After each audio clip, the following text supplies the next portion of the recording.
Good evening, everyone. I'd like to call to order the July 10th, 2024 meeting of the Fond du Lac City Council. The first item of business is roll call, which is done electronically, and we are all present, so I will declare a quorum. The next item on our agenda is the Pledge of Allegiance, followed by a moment of silence reflection. Please rise. Pledge allegiance to the flag of the United States of America and to the republic for which it stands, one nation, under God, indivisible, with liberty and justice.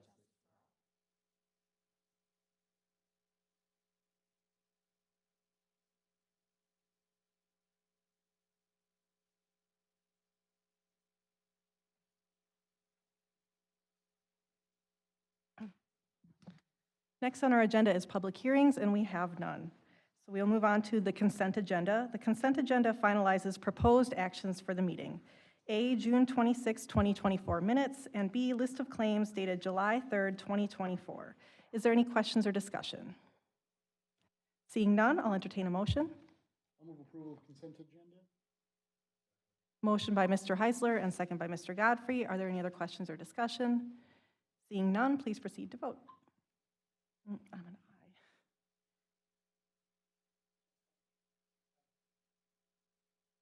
And that passes unanimously. Next on our agenda is audience comments, agenda and non-agenda items. The presiding officer will limit speaking time for non-agenda items to 1 minute and items noticed on the agenda to 5 minutes. Ms. Hefter, do we have anyone wishing to speak? We do not, so that concludes audience comments. Next, we'll move on to our action items. Action item A, Class A intoxicating liquor and Class A fermented malt license. Agent name Roni Acuna Rodriguez.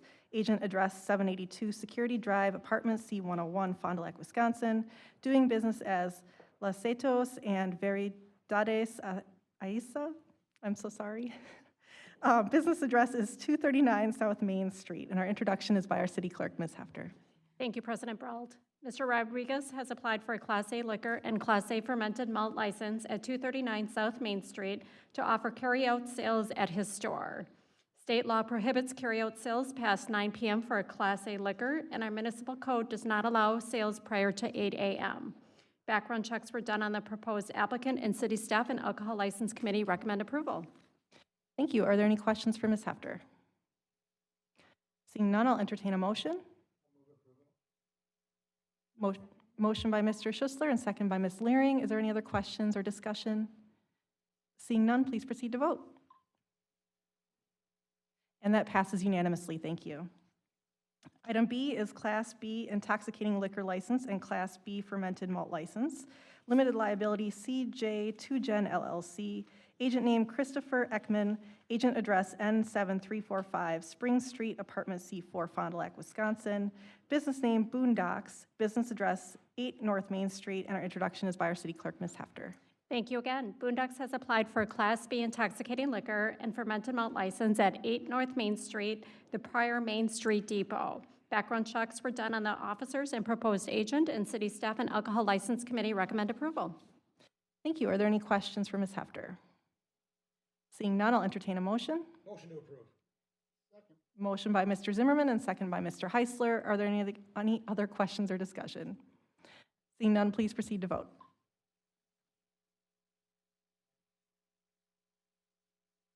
And that passes unanimously. Thank you. Item C is Class B intoxicating liquor and Class B fermented malt license. Limited liability company La Catrina Mexican Grill LLC. Agent name Talia Castillo. Agent address 550 Van Dyne Road, Lot 15, Fond du Lac, Wisconsin. Doing business as Katrina Mexican Grill. Business address 160 West Scott Street. And our introduction again is by our city clerk, Ms. Hefter. Thank you again. Katrina Mexican Grill is applying for a Class B intoxicating liquor and fermented malt license at 160 West Scott Street. The business plan will be staying the same. Background checks were done on the officers and proposed agent, and city staff and Alcohol License Committee recommend approval. Thank you. Are there any questions for Ms. Hefter? Seeing none, I'll entertain a motion. Motion by Mr. Mullins, second by Mr. Godfrey. Any other questions or discussion? Seeing none, please proceed to vote.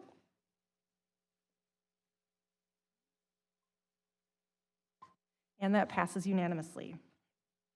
Item D is renewal of Class B fermented malt license and Class C wine license.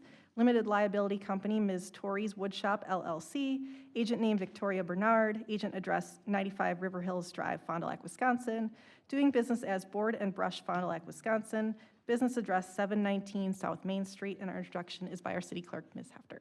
Thank you again. Board and Brush was recently approved for a new Class B fermented malt license and Class C wine license at 719 South Main Street. This is a renewal for that license, which will be good until June 30th, 2025. No changes to the officers or business plan, and city staff recommends approval. Thank you. Are there any questions for Ms. Hefter? Seeing none, I'll entertain a motion. Motion by Mr. Godfrey, second by Mr. Heisler. Are there any other questions or discussion? Seeing none, please proceed to vote.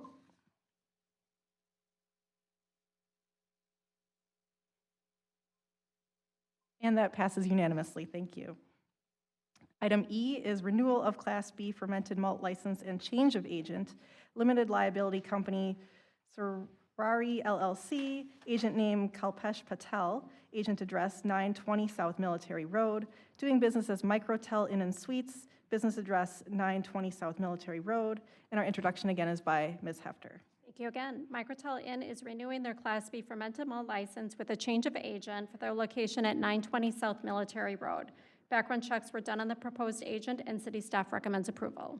Thank you. Are there any questions for Ms. Hefter? Seeing none, I'll entertain a motion. Okay, so motion by Mr. Mullen, second by Mr. Heisler. Thank you. Are there any other questions or discussion? Seeing none, please proceed to vote.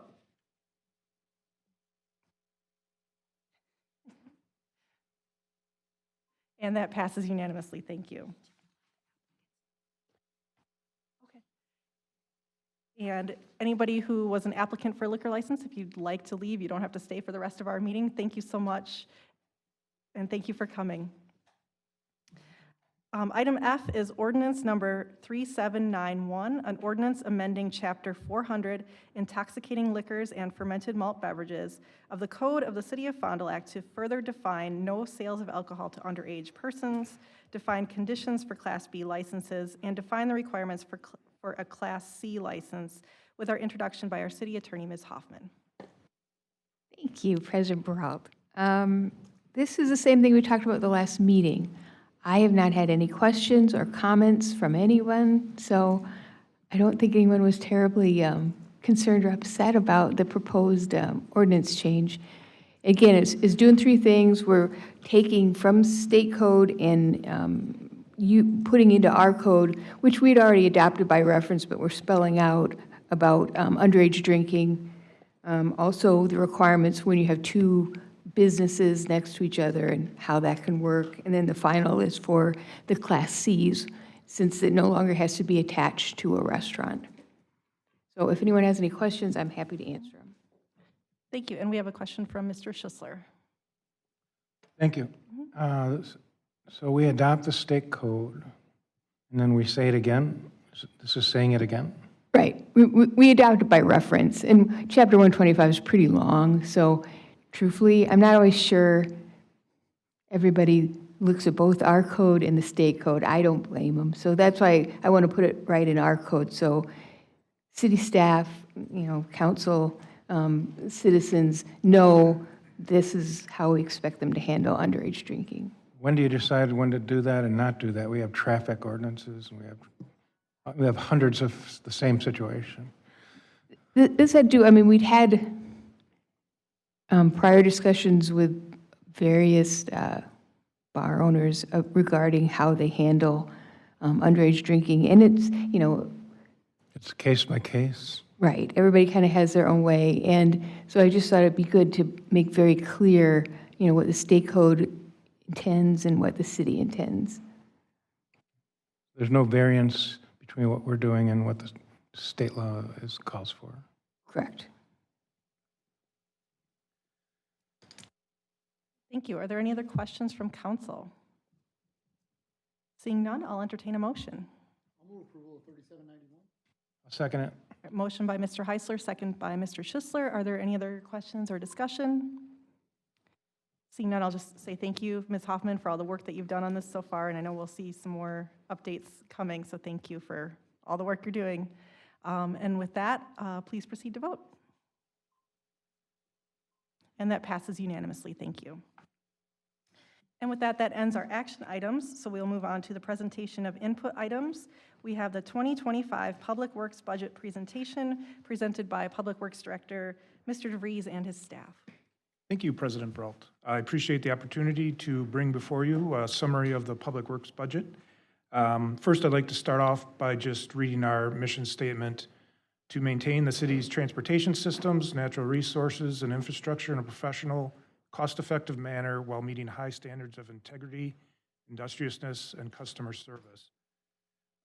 First of all, the introduction of our team would be in order. So with that, Chris Johnson's our city engineer. Adam Schmidt, operations superintendent. New this year is Aaron Kohler, fleet and electrical manager. New also is Joey Kundi, our transit manager. We have Travis Kletsky, our water utility manager, and John Redmond, park superintendent. These faces you see around here and there, but you truly have a great team in front of you tonight. Cody Shepke was unavailable tonight, but you saw him a month ago and you know what his face looks like as well, and also some of his efforts. So with that, I'll move on to a few thank yous. Even though Joe is not here, I'd like to publicly thank him for support of this budget, and also thank Tricia and her team for supporting the budget and also helping get it all in line and helping put the numbers together for us. So I truly appreciate all those efforts as well. With the slides in front of you, I'm not going to go through everyone in great detail. So if something pops up that's on a slide that I didn't cover, please ask that question at the end. The bottom of this slide shows the overall investment that you're making. As Joe and Tricia has mentioned before, personnel costs account for a lot of it, and there you see we have 117 full-time, 6 part-time, and around 40 seasonals. The split between general fund and others comprise mostly of utilities, about 23% to 77%. And these divisions represent the affordability that you'll see in the budget when it's published. Next slide, please.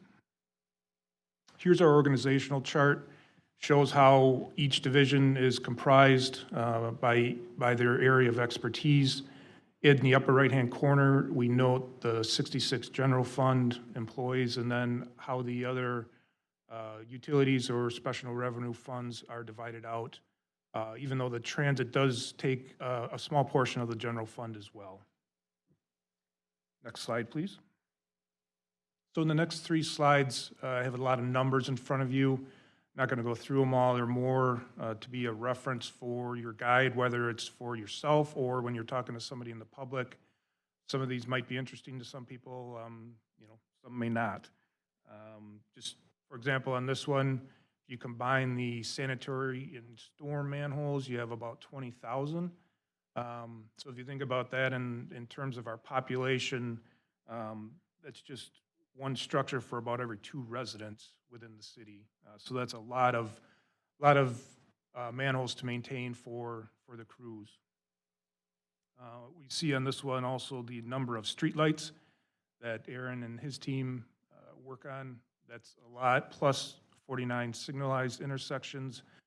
If you see those council reports every month, you'll see how many of those get knocked down, how many are replaced. So they do a great job at keeping those up and running for us. Next slide, please. At the top here, you'll see some of the environmental and other cleanups that we do. A lot of residential waste we collect, the leaves that we're doing, the brush, and then we also have the hazardous waste and electronics recycling. Those are great efforts that keep the city clean. On the bottom of this slide, kudos to Joy and her team, as we've seen a ridership of 10% up across the board for fixed route, handy van, and shared ride taxis. Next slide, please. And here, starting out with Travis and his team, they've worked on 69 main and service leaks or breaks. And as we all know, that doesn't happen during a typical workday. It's probably at the end of the day or overnight or in bad weather. So we really appreciate those crews getting out there and doing that. They make these repairs so Travis and his team can provide the quality drinking water that the citizens of Fond du Lac deserve. Although not on this slide, one item that I noted in the monthly reports that I wanted to point out is that the water utility staff routinely monitor high water usage. And on average, they notify over 60 residents or businesses each month on high water use, and that should help them save money as long as those people take that into account. And at the bottom, Cody and his team have a lot of great initiatives going on there, as you've heard about some of them. Even though the biogas in 2023 was down a little bit because of equipment being under repair, there's a lot of other things exciting in the CIP coming up that will greatly show off his resource recoveries. Next slide, please. Moving on to each division, at the Municipal Service Center, we have construction and maintenance, which is Adams Crews, fleet and electrical, which are Aaron's. And in here, it's kind of the traditional public works services that maybe a lot of people think about. They plow snow, they fix streets, they do street sweeping, sanitary sewer, storm repair, they fix vehicles and equipment, they work on the streetlights and traffic signals. You also get leaf collection. You have a yard and bulky waste site that these crews maintain, along with picking up garbage, and we have a recycling contract. Those are complemented also by the electric recycling and also hazardous waste that we do on an annual basis. So I really compliment these crews on doing a great job at keeping the city clean and up and running. Next slide, please. So here we're highlighted some of the things that we've been doing. We also, Adam and Aaron are always looking at ways to improve efficiency, whether it might be in snow and ice removal or in piece of equipment that's going to be more efficient or a safer option for our workers out on the streets. One item here that's new is the movable vehicle barriers. That's listed as a phase 1 implementation, and what that is, piece of equipment to assist police, fire rescue, and public works in protecting our parade routes. These systems are designed to take a direct impact of a vehicle, so the plan would be to deploy these at certain intersections and have them out to protect the parade route and the crowd. They've done their research on them, and we will propose that in the CIP and take them to, if approved, we would take them out and implement them and kind of see how they're going, and maybe we'd be back with other phases. But this would be a handful of intersections that we could do with this first phase. Last thing to note here, garbage collection is not in the general fund, but it is in a special revenue fund. It's that garbage fee that you see on an annual basis. Next slide, please. Engineering and traffic. So much of these investments are projects. You see a couple projects here, Doty Street, which was just recently opened on the lower right, bridge maintenance on the lower left, and some street and utility work on the upper right. The upper left is the West Division Street Bridge, which I assure you will open at some point here. I've had a lot of questions about it. Unfortunately, we had some business that caused some damage to concrete, and we're going to have to wait a few more weeks, but not on the bridge itself, but on some other concrete. So we've had that question a lot, and I understand it because it's been closed for a long time. But in a few weeks, we will be ready to open that up. Next slide, please. Before I touch on the rest of Chris's engineering projects, I just want to highlight a few things regarding street maintenance and the improvements that we have on an annual basis on average. This map just shows what we're doing just in 2024, and we have about 1.6 miles of reconstruction, almost a mile of mill and overlay, 1.3 of seal coating, and 5.6 of crack sealing, and that's not shown on there because that kind of varies where needed. This is a significant impact to the streets, and especially as compared to 10, 15 years ago. Back in the early 2010s, budgets were tighter and the city council cut the actual street budget in half at that time, and really put a damper on our street improvements during those early 2010s. So starting in 2015 with the help of Tricia and Joe, we started adding some more dollars to the CIP and to the budget to allow us to start kind of playing catch up and getting back.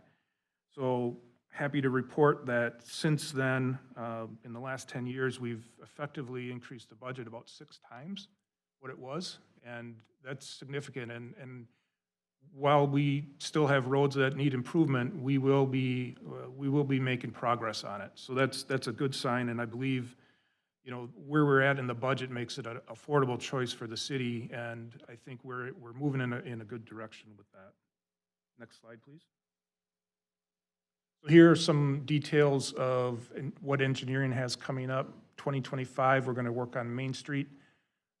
That project was scheduled for this year, I think, as you may recall, but we had some delays and just some concerns on how to roll it out, so we decided to hold off on a year, and so that'll be basically from 6th Street all the way up to Merrill, and that will be a complicated project, a lot of business disruption, but I think we're in a good place to get that done and make sure that we get farmers market, accounted for, other businesses, and we'll make that work. But that's the big one coming up that you'll probably hear the most about.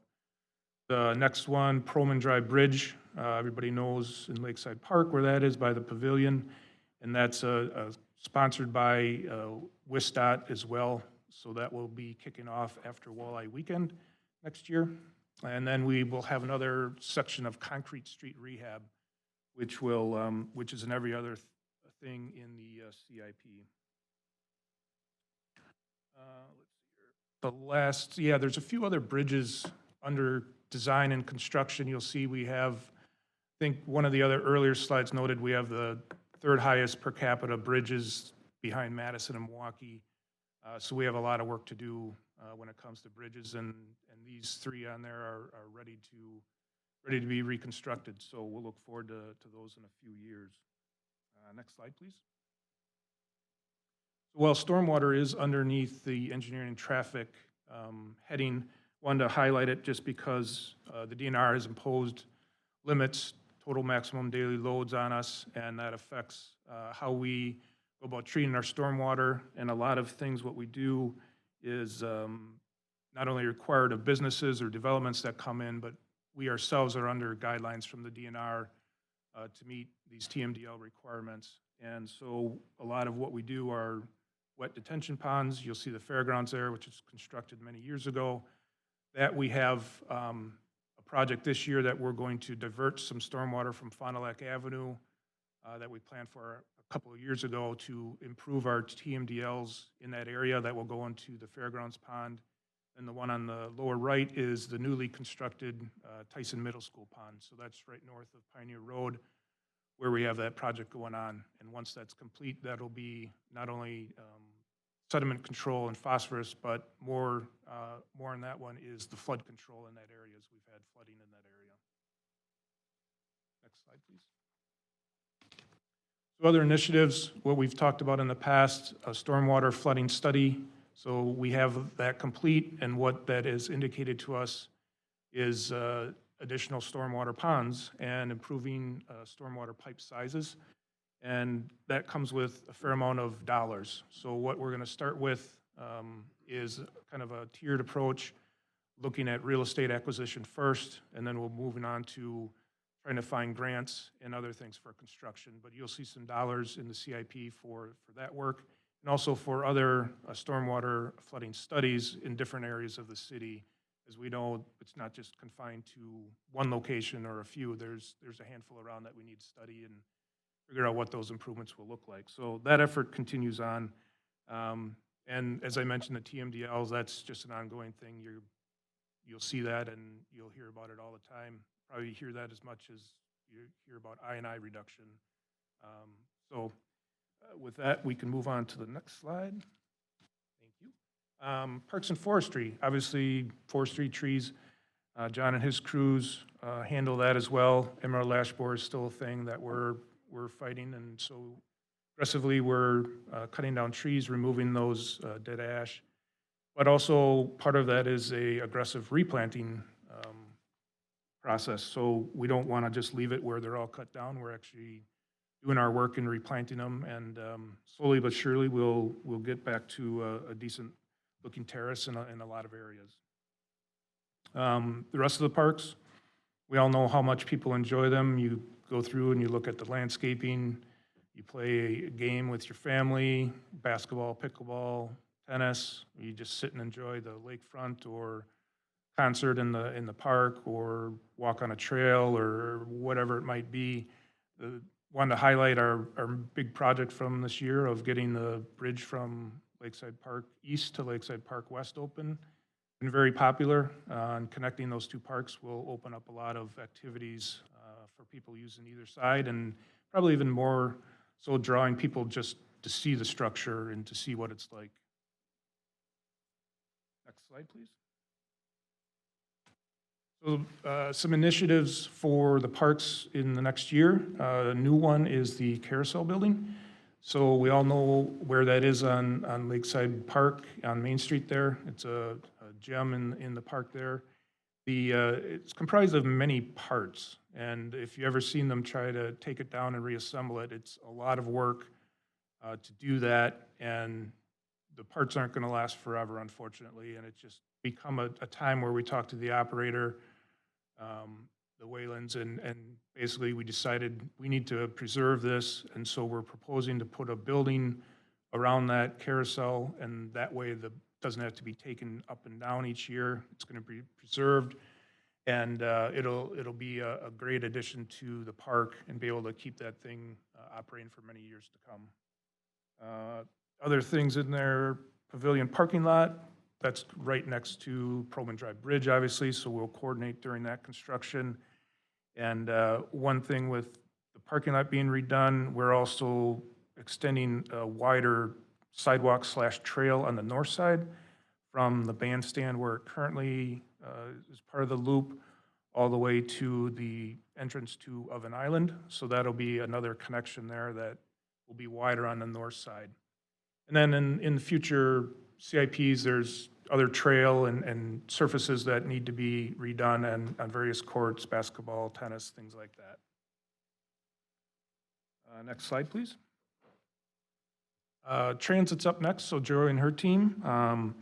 We have a couple drivers here showing off how they take people around and provide fixed route services. We have our new buses, 3 of them already and 4 more on the way. And a few other things that Joy and her team do, the Buses to Books, which I believe is going on right now in the summertime, so it's great combination with the library.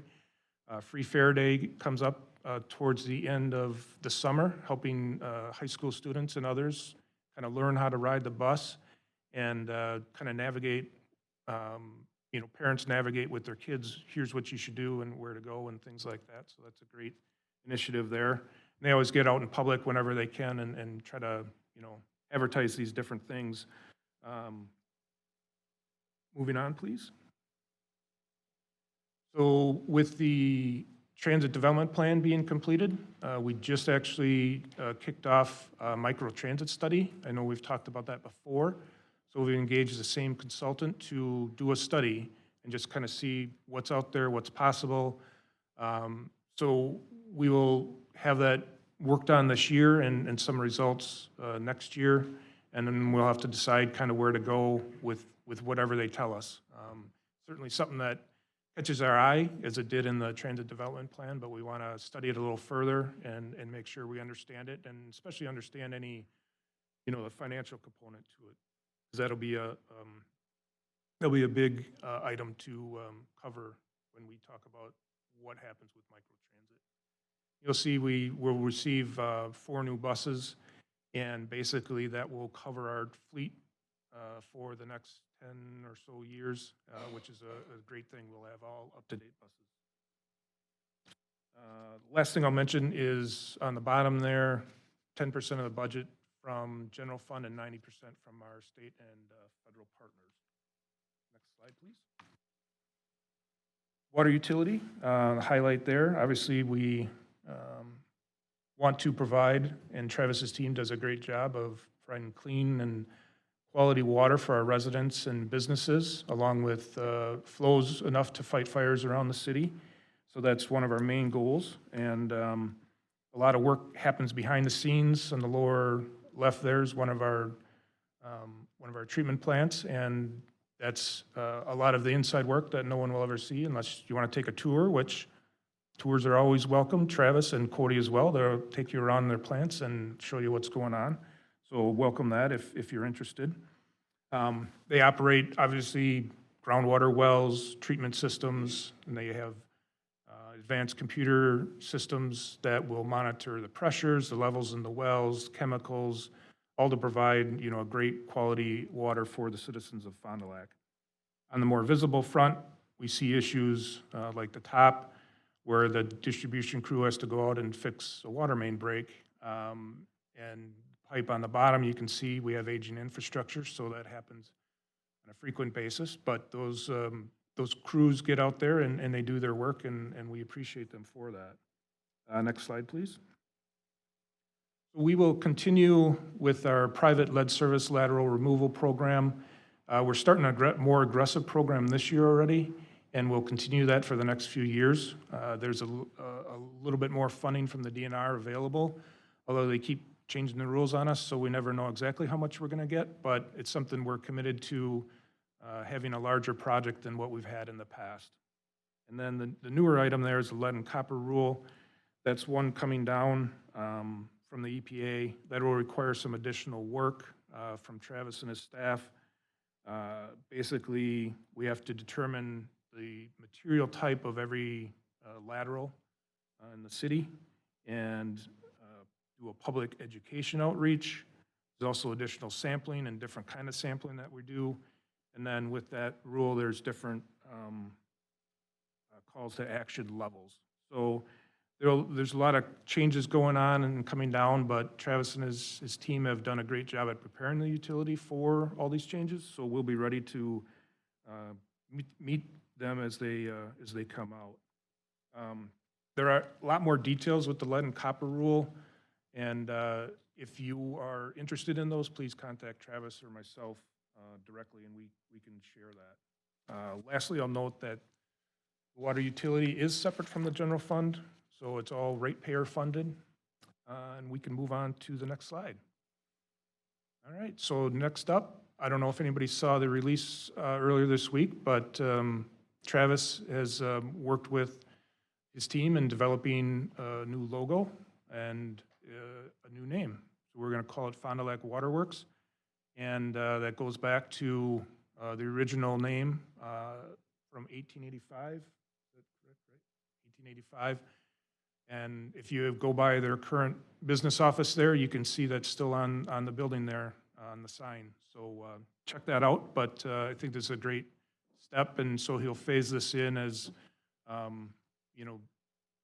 different logos and different things go on. This will be phased in, but you'll see this first on the Martin Water Tower, which is currently being worked on. So check that out in a few weeks. I think that'll be ready to go. So I think it'll be a great change for it, and we look forward to getting the word out. Next slide, please. So for wastewater treatment and resource recovery, some of the highlights that they've been working on is their state certified lab, which you see in the lower right. We've talked about that a little bit before. They, in the CIP, will be proposing a building expansion, and that will help assist the lab to create a little more space for what they do. They've done, that's the same, Cody could correct me if I'm wrong, but it's the same size lab as what we've had for a number of years. And if you've heard Cody talk about the different processes that have been added in the last 10 years, there's a lot more work that gets done in that lab than what has been in the past, which is great to see, but it also means that they need a little more elbow room. So that'll be part of the administration building expansion. Next slide, please. So I think we've talked about biosolids dryer and also the renewable natural gas injection projects. Those are large large ticket items, well over $10 million each. They both are a resource recovery initiative, and just a great thing that the plant is able to do. You know, looking back on years, 20 years ago, I would be surprised how many people would think about some of these things that they're doing out there now, which is great to see, and I'm glad that we're able to do that, you know, with your support and backing financially. The other thing that's a highlight, the water quality trading. We've worked out a agreement with Fond du Lac County to work on some land at the airport. So we'll be working on that agreement, getting the DNR approval finalized on that, and then be able to help meet our phosphorus limits out in the system, which is an option that's allowed by the DNR. So that's a great thing that we're able to work on phosphorus compliance without having to put in a very expensive treatment system at the plant itself. One of the other items to note is I&I will be a heavy part of what we're doing again, and that's something that's funded by wastewater, and a lot of those efforts are just be ongoing and probably will be for many years to come. So lastly, again, this is separate from the general fund, and generated revenue is from utility ratepayers. Next slide, please.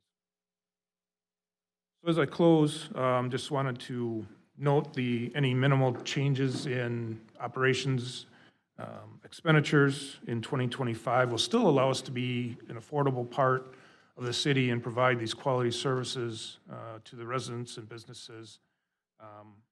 It's just great to see such a big mix of efforts here, and I really truly commend the team here, and Cody, who's not here, that they do a great job at working at all these things in their areas of expertise, whether it's plowing snow, fixing streets, enjoying our parks, public transportation, you know, working on equipment and keeping that running for all departments around the city. Travis and then providing quality water, and then Cody taking it out to Lake Winnebago that's cleaner than what it was in. So with that, I would want to say thank you and be happy to answer any questions. Thank you so much for that very informative presentation. Are there any questions from council members? Mr. Mullen. Yes, thank you. Great presentation as usual. I also want to give you, in your departments, a special thanks for flood mitigation this year. All around us, we've had communities that have had tremendous flooding. Probably had record amounts of water coming through, and we did not have anywhere near the problems that we had 3-4 years ago. So good job on that. I had a couple questions on one in particular on the biogas injection process. Do you know when that's going to come online? I mean, we're going to build it next year, but is that going to be able to come online in 2025? I'm not sure if it'll be online. It would be at the end of 2025 or earliest or early 2026. And just for our friends at home and some of our new council people, you want to give us a short description of what I&I is and why it's important? Sure. So I&I stands for inflow and infiltration. And so when it rains, our sanitary sewer is not completely tight. So, and we probably have direct connections from storm sewer, downspouts, or something in the old days that was allowed. So rainwater gets into our sanitary sewer and overwhelms the pipes that they're not designed for. For instance, at the wastewater treatment plant, the average flow, I think it's between 6 and 8 right now, million gallons per day. During May, we were up over 50 million gallons based on the rainfall that we got. Same thing at the last storm about a week ago. There were upwards of, I don't know if he hit 50 million gallons or not, but I believe he did again. So that's a big uptick in the flow at the plant, which they can handle by doing a few different things. We have some excess flow, and there's also some blending that we can do that's allowed by the DNR. And then second part of I&I issue would be just in the system where Adam and his crews are out checking manholes, and we have sensors that we check. And if we don't take care of any sort of additional flow in there, it ends up in people's basements.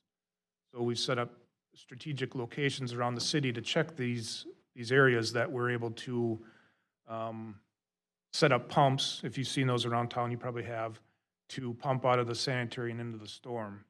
I will note one thing on that is we do take samples of what we're pumping out and putting into the storm.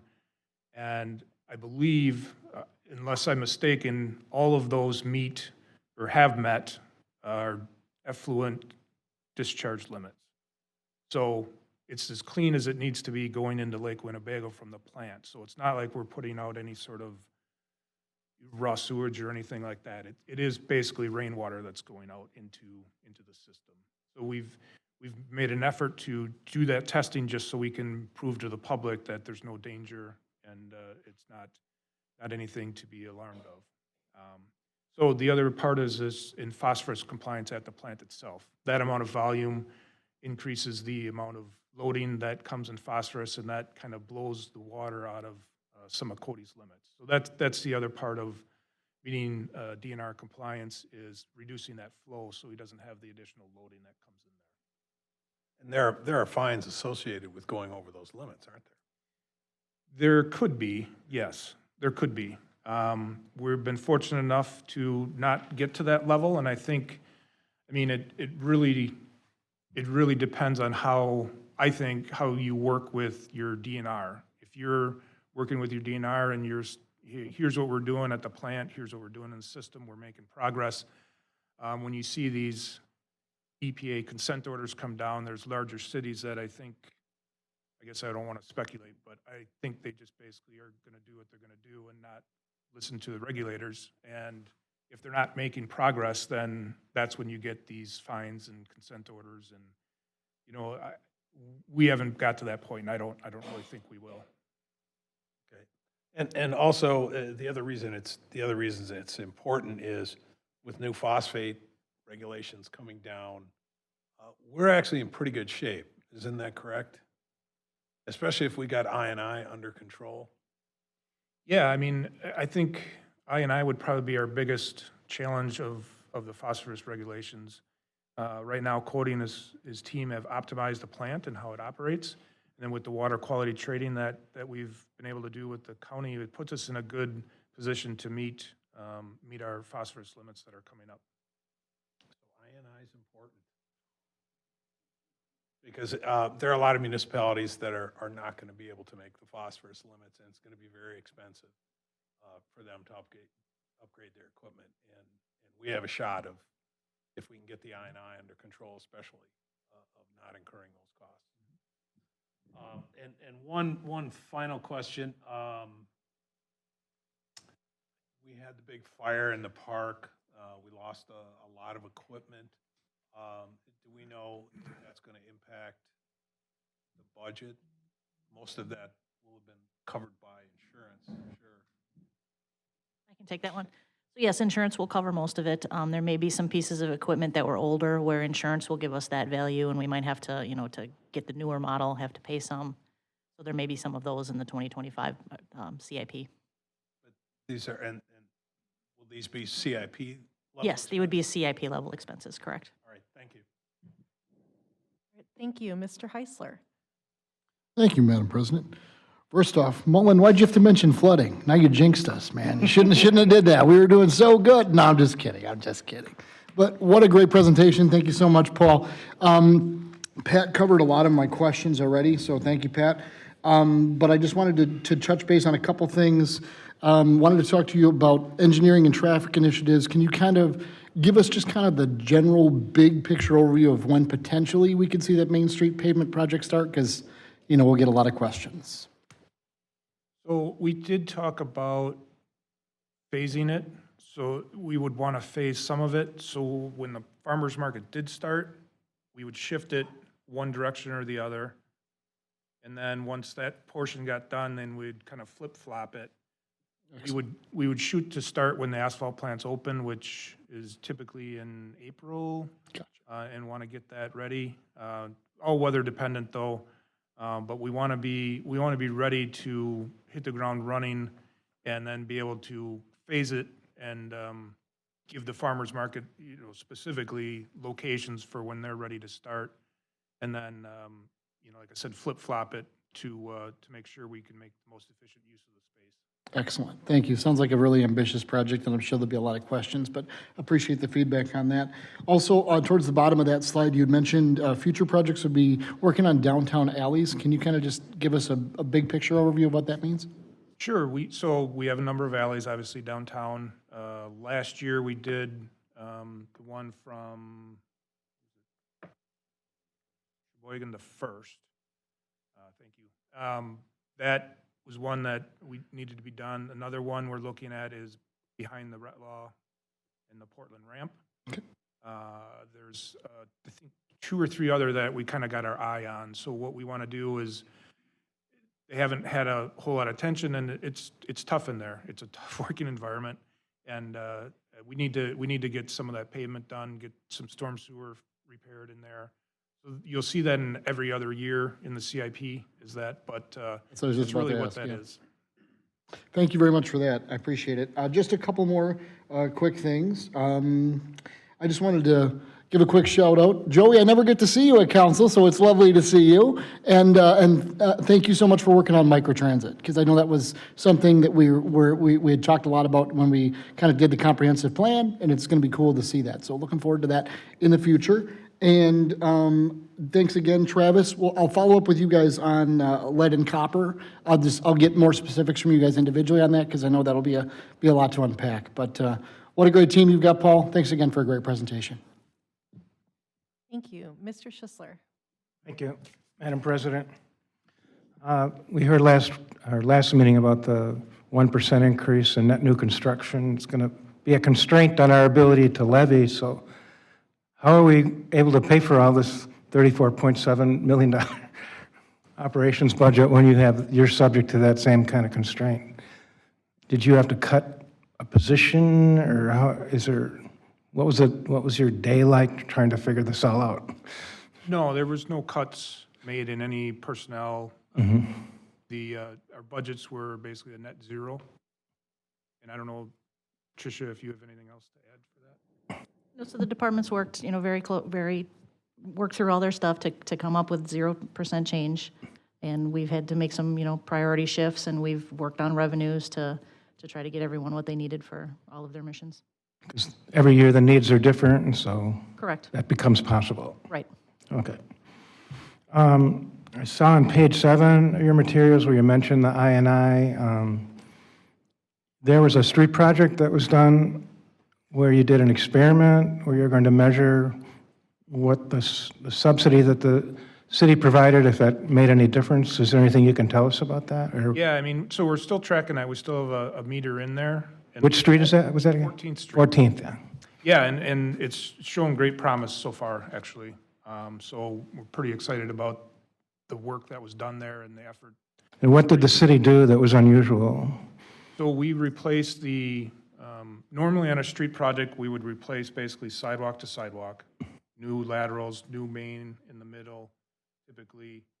And then from there, it's private property. So on 14th Street, we, as a wastewater utility, funded going into private property, with permission, obviously, and doing a whole new sanitary lateral into the basement where the floor drain is, and then also installing a sump pump if they did not have one, or a crock, and providing a stormwater lateral so that the water could get pumped out and actually get into the storm sewer versus anywhere else. Along with that, Travis and his team, they replaced lead services, so some of those were in good combination. It was a good partner to do that. But that's basically what was done, is everything is brand new from the main all the way into the house. And how many blocks roughly of that project?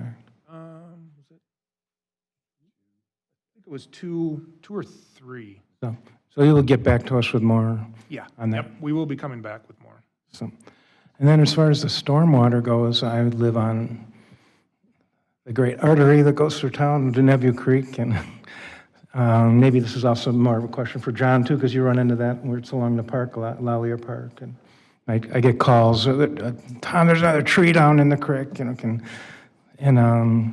the wastewater study that you're looking at, is the Nevue Creek going to be as a part of that, or anything that can be done to improve? As far as improving what, a lot of that drainage comes in from out of the city, so what we look at in one of our projects is actually shoring up the stream bank, and Adam and his crews and Parks crews would take care of trees or blockage in that. But as far as any flooding from Nevue Creek, I'm not aware where that goes over banks anywhere. You guys know? Yeah, only if there's blockage, but,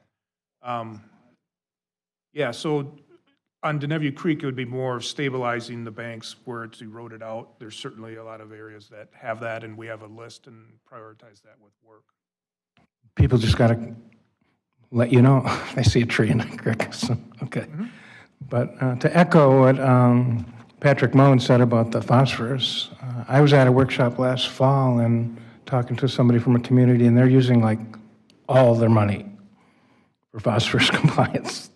Like borrowing CIP is just, that's all they can do is deal with phosphorus. So I can't thank you guys enough for the way you're managing that problem. It's a lot of, like you said, Patrick, a lot of communities are not so blessed. Thank you, Madam President. Thank you. Are there any other questions from council members? Seeing none, I'll just jump in with a couple. And again, thank you so much for the presentation. Thank you to all of your team for being here. I just had a couple real quick questions. So you'd mentioned the pavilion parking lot reconstruction, and I have randomly had a question recently from somebody. It's just a reconstruction, it's not any expansion of the pavilion parking lot, or is there going to be any more spaces added? We are able to put in, I believe, 4 new stalls on the north end, kind of out towards Fisherman's Pier. I think it's 4.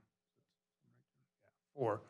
Yep. And then the other thing that we're doing is we're actually combining into one driveway towards the west, because the one by the bridge is just too close to there, and want to make it a little more efficient traffic in and out, so people know here's where we come in, here's where we go out, and make that one way in and, or not one way, but 2 ways in and out. But yeah, we'll get 4 more stalls, not great, but kind of limited. Well, yeah, I couldn't really picture whether you could add more. So it's exciting to hear there might be a few more, because I know people really enjoyed the renovated pavilion and the rentals there, so some more parking would be good. And then the other question I want to ask, because you had in one of your slides, and I don't think you touched on it tonight, but the bulky waste lotto, and we always get questions about bulky waste, so I was wondering if you could kind of expand on what our process is for the city. So that is something Adam and his crews do. I believe we did it in May.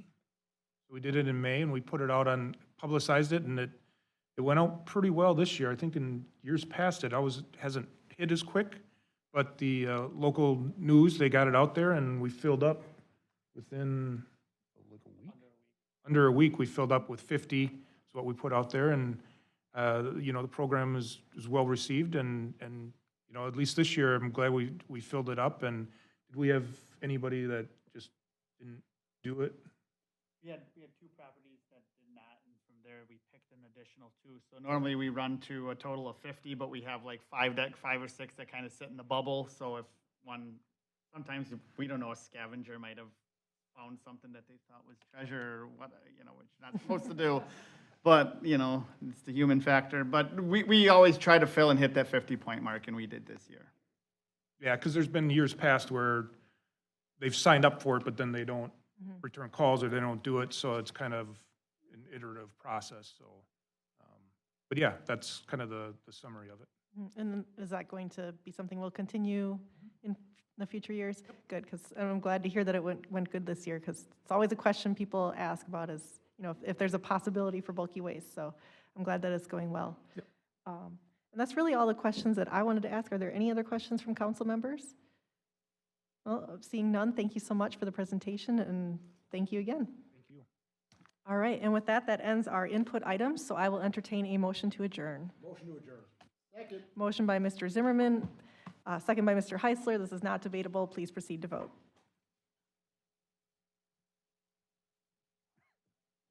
I'm an aye also. Also an aye? And that passes unanimously. We are adjourned. I guess it broke right at the right time for everybody. I don't know. Didn't want us to leave. We were stuck here.